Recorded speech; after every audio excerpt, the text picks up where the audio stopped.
তুমি সিগারেট খাও? জি খাই তো। কেন খাও? কেন খাই সেটা তো মুখে বলে প্রকাশ করতে পারবো না, তবে আমার একটা নির্ঘুম রাত যদি আপনার হাতে তুলে দিতে পারতাম তাহলে হয়তো আপনি বুঝতেন কেন আমি সিগারেট খাই। এখন থেকে আর কখনো সিগারেট খাবা না। কেন খাবো না? আমি বলছি তাই। কে আপনি? আর আমি আপনার কথাই বা কেন শুনবো? জানি না, আমি বলছি তাই শুনতে হবে। আপনি নিজেই তো নিজেকে ভালো করে জানেন না, আর আপনি আসতেন আমাকে শাসন করার জন্য। তুমি রাত যাবো? রাত জাগা পাখিরা রাত জাগবে, এটাই তো স্বাভাবিক। আজকে রাত থেকে ভালো ছেলের মতো তাড়াতাড়ি ঘুমিয়ে পড়বা। এই যে ম্যাডাম, 2-4টা ঘুমের ওষুধও আমাকে রাত জাগা থেকে বিরক্ত করতে পারে নাই, আর আপনার মুখের কথায় আমার রাত জাগা থেমে যাবে বললেই হলো। জি বললেই হবে। মুখের ওপর কথা বলবা, একদম মেরে সোজা বানিয়ে ফেলবো।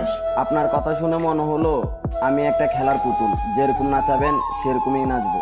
এত অবসর কেন তুমি? নিজেকে অগোছালো করে রাখতে ভালো লাগে তাই। নিজেকে গুছিয়ে রাখতে পারো না? যেখানে নিজের জীবনের প্রতি কোনো মায়া নেই সেখানে জীবনটা গুছিয়ে কি করবো? ও আচ্ছা, তুমি এত উৎসুক না কেন?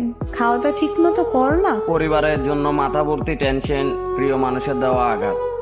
সকালের খানাটা ঘুমে ঘুমিয়ে চলে যায়, দুপুরের খানাটা বিকাল 5টায়, রাতের খানাটা রাত 3টায়। তাহলে চিন্তা করেন শরীরটার কতটা ভালো থাকবে। এত এলোমেলো হয়েছে কিভাবে? খেলার বয়সে পরিবারের দায়িত্বটা কাঁধে, আর আপনার মতো একটা মেয়ের জন্য নিজের জীবনটা উৎসর্গ করে।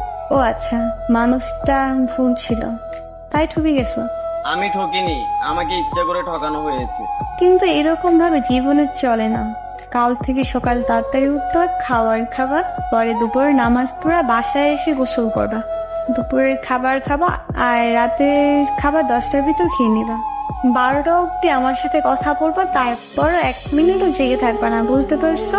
নির্ঘুম রাত, অনিয়মে খাওয়া আর অগোছালো জীবন, সেটা হয়তো আমি আর কখনোই চেঞ্জ করতে পারবো না। এভাবেই হয়তো চলতে থাকবে আমার জীবন গাড়ির চাকা।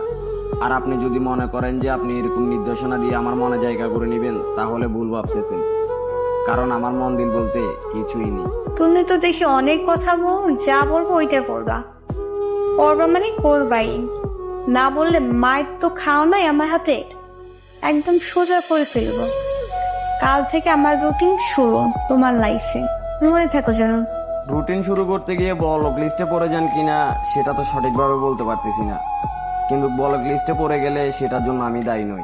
কিন্তু কোনো কিন্তু না, এখন বাই, যা বলছে মনে থাকো যেন। আল্লাহ হাফেজ। আমি নিজেকেই তো ভালো করে মনে রাখতে পারি না, আপনার কথাটা মনে থাকবে কিনা তা আমি জানি না। আচ্ছা ঠিক আছে ভাই, আল্লাহ হাফেজ।